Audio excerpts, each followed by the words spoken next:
Tahukah kamu dari mana asal-usul padi?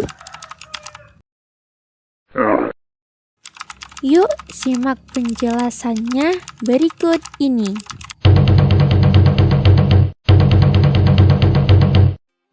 Referensinya berasal dari kitab Kashful Ghaibiyah. Di dalam kitab ini menyatakan beberapa hal yang gaib yang tidak dapat kita lihat. Nah, kitab ini dikarang oleh Syekh Zainal Abidin bin Muhammad Al-Fatani.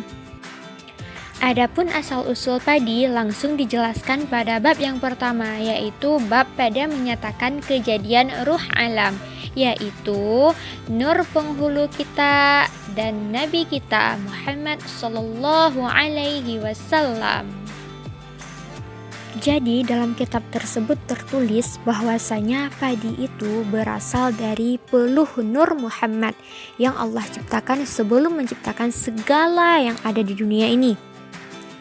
Pada saat itu, Nur Muhammad yang telah Allah ciptakan diberikan cermin.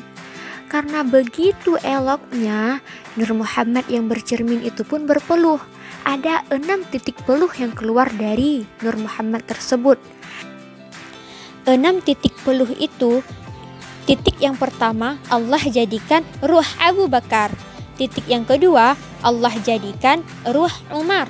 Titik yang ketiga Allah jadikan ruh Utsman. Titik yang keempat Allah jadikan ruh Ali. Titik yang kelima Allah jadikan pohon mawar. Ruh yang keenam baru Allah jadikan sebagai padi. Nah teman-teman, sudah tahu kan dari mana asal-usulnya padi? Jadi jangan salah persepsi ya. Karena padi berasal dari peluh Nur Muhammad. Terima kasih sudah menonton.